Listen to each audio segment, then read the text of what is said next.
The school of physics के online class में आप सभी का स्वागत है। आज हम लोग क्लास 10th के सिलेबस से दर्पण के बारे में पढ़ेंगे। दर्पण में मुख्यतः हमें गोलीय दर्पण के बारे में पढ़ना है। आप जानते हैं गोलीय दर्पण दो प्रकार के होते हैं, अवतल दर्पण और उत्तल दर्पण। अवतल दर्पण क्या होता है? जिसका परावर्तक सतह अंदर की ओर धंसा हो वह कहलाता है अवतल दर्पण, और जिस दर्पण का बाहरी सतह परावर्तक सतह हो यानी परावर्तक सतह उभरा हुआ हो उसको कहते हैं उत्तल दर्पण। अवतल दर्पण को कॉनकेव मिरर कहते हैं और उत्तल दर्पण को कन्वेक्स मिरर कहते हैं। आज हम लोग अवतल दर्पण और उत्तल दर्पण के उपयोग और दोनों में अंतर पढ़ेंगे। आइए शुरू करते हैं सबसे पहले उपयोग से। आप लोग अगर इस चैनल पर नए हैं तो सबसे पहले चैनल को सब्सक्राइब कर लीजिए और अपने दोस्तों के बीच शेयर कर दीजिए। वीडियो को लाइक करना बिल्कुल नहीं भूलेंगे। वीडियो को लाइक कर दीजिए और अपने सभी दोस्तों, अपने सभी ग्रुप, फेसबुक ग्रुप में इसको शेयर कर दीजिए। आइए स्टार्ट करते हैं अवतल दर्पण के उपयोग। पहला उपयोग है अवतल दर्पण का उपयोग टॉर्च, गाड़ी के हेडलाइट आदि में परावर्तक सतह के रूप में किया जाता है। आप लोग देख रहे होंगे किसी टॉर्च के हेडलाइट में, किसी टॉर्च का हेडलाइट कुछ इस प्रकार से बना होता है।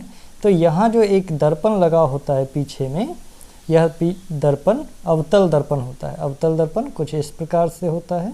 यह अवतल दर्पण टॉर्च में लगे बल्ब से निकलने वाली रोशनी को समांतर दिशा में फैला देता है, इसीलिए इसका उपयोग गाड़ी के हेडलाइट में या टॉर्च में किया जाता है।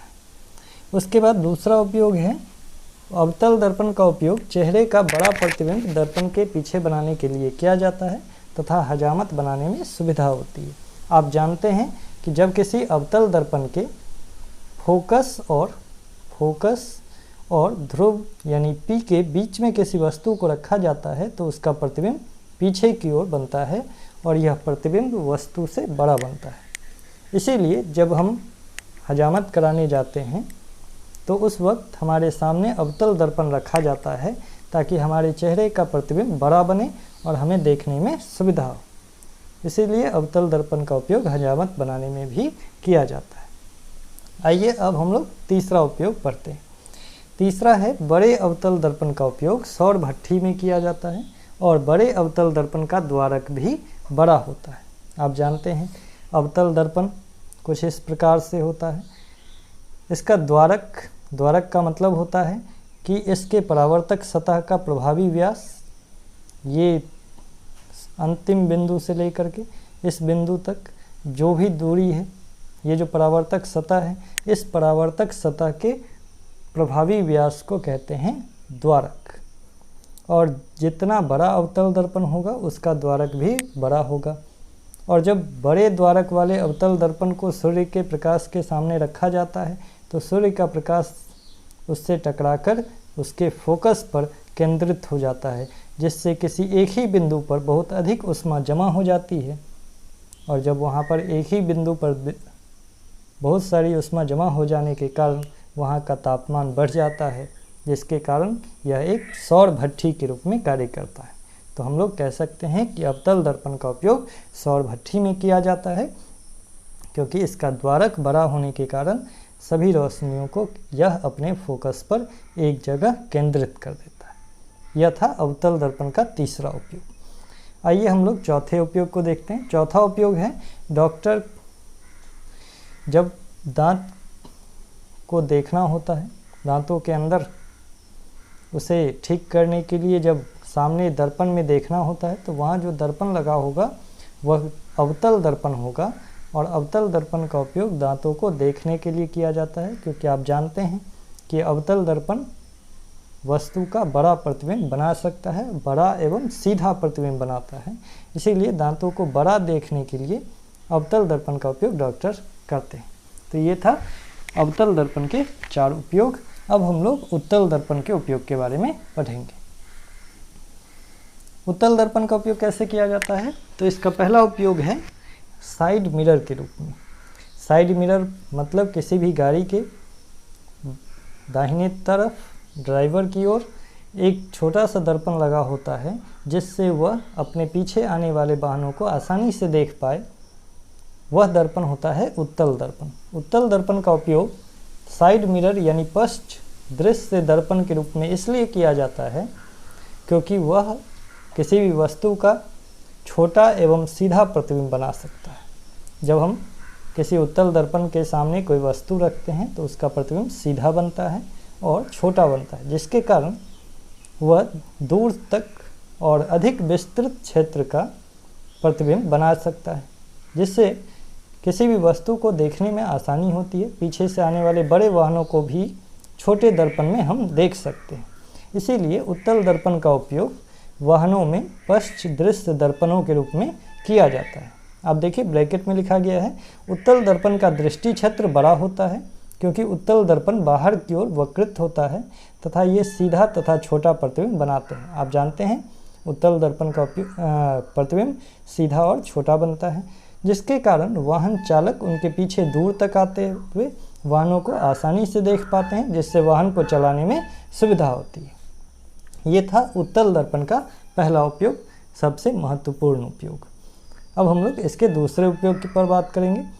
दूसरा उपयोग है उत्तल दर्पण का उपयोग तीक्ष्ण मोड़ पर दूसरी तरफ से आने वाले वाहनों को देखने में होता है। जब सड़क बहुत अधिक तेज़ी से मुड़ जाती है, मान लीजिए ये एक सड़क है, जब इधर से जाने वाली वाहन और इधर से आने वाले वाहन एक साथ पहुंचेंगे इस कॉर्नर पर, तो हो सकता है दोनों एक दूसरे को ना देखने के कारण टकराव की स्थिति हो सकती है। इसलिए यहाँ एक उत्तल दर्पण लगा दिया जाता है। यहाँ एक उत्तल दर्पण लगा दिया जाता है जिसमें सामने से आने वाली वाहनों का छोटा एवं सीधा प्रतिबिंब बनता है, ताकि दूसरी ओर से आने वाली गाड़ी के ड्राइवर उस वाहन को आसानी से देख पाएँ और सावधानीपूर्वक अपनी गाड़ी का साइड ले सकें। तो उत्तल दर्पण का उपयोग तीक्ष्ण मोड़ पर दूसरी तरफ से आने वाले वाहनों को देखने में होता है। यह एक सुरक्षा उपकरण की तरह काम करता है। तो यह था उत्तल दर्पण का उपयोग। अब हम लोग अवतल दर्पण और उत्तल दर्पण के अंतर के बारे में बात करेंगे कि दोनों में क्या अंतर है। चलिए शुरू करते हैं। अवतल दर्पण एवं उत्तल दर्पण में पहला अंतर देखिए। अवतल दर्पण क्या होता है? वह दर्पण जिसका परावर्तक सतह अंदर की ओर धंसा रहता है उसे अवतल दर्पण कहते हैं। ऐसा दर्पण जिसका परावर्तक सतह अंदर धंसा हुआ हो, इसका मतलब है कि इसका बाहरी सतह रजतित किया हुआ हो यानी सिल्वर्ड हो, तो उसको कहते हैं अवतल दर्पण। आपके सामने फिगर देख रहे हैं, वह है अवतल दर्पण का। दूसरा है उत्तल दर्पण। तो उत्तल दर्पण किसे कहेंगे? उत्तल दर्पण अवतल दर्पण के विपरीत होता है, मतलब कि इसका परावर्तक सतह उभरा होगा और धंसे हुए सतह को हम लोग रजतित कर देंगे यानी सिल्वर्ड कर देंगे। ये जो फिगर है, ये फिगर उत्तल दर्पण का होगा। उत्तल दर्पण का परावर्तक सतह बाहर की ओर उभरा रहता है, उसे उत्तल दर्पण कहते हैं। दूसरा अंतर है अवतल दर्पण प्रकाश को अंदर की ओर प्रतिबिंबित करते हैं। आप फिगर में देखे होंगे, जब भी अवतल दर्पण हम बनाते हैं तो सामने से आने वाली प्रकाश की किरणें उसके फोकस की ओर मुड़ जाती है।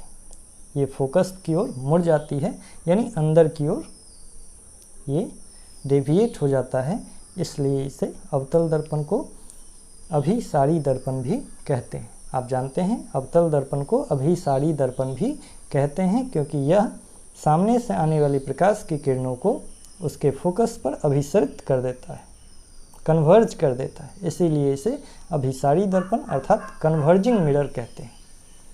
ठीक इसी प्रकार उत्तल दर्पण प्रकाश को बाहर की ओर प्रतिबिंबित करती है। कैसे? देखिए फिगर इस प्रकार से, ये अवतल दर्पण है और जब यहाँ से प्रकाश प्रधान अक्ष के समांतर आती है तो ये बाहर की ओर फैल जाती है। ये प्रकाश सामने से आने वाली प्रकाश की किरण बाहर की ओर फैल जाती है।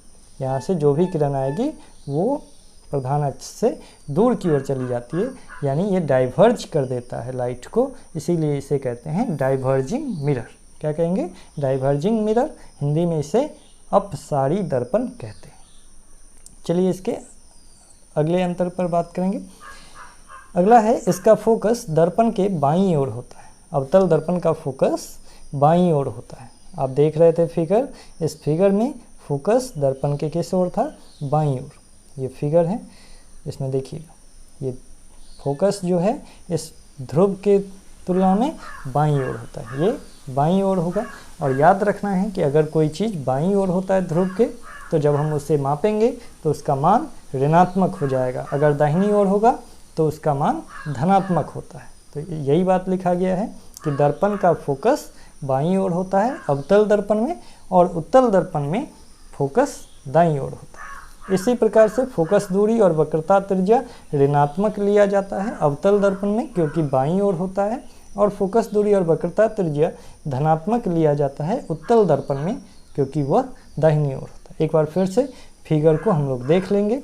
यह है कनकेव और ये है कन्वेक्स। देखिए कनकेव मिरर यानी कि अवतल दर्पण, ये अवतल दर्पण है, और इस अवतल दर्पण का फोकस जो है इस ध्रुव के बाईं ओर है। इसी प्रकार से यह एक उत्तल दर्पण है, और इस उत्तल दर्पण का फोकस दाहिनी ओर है।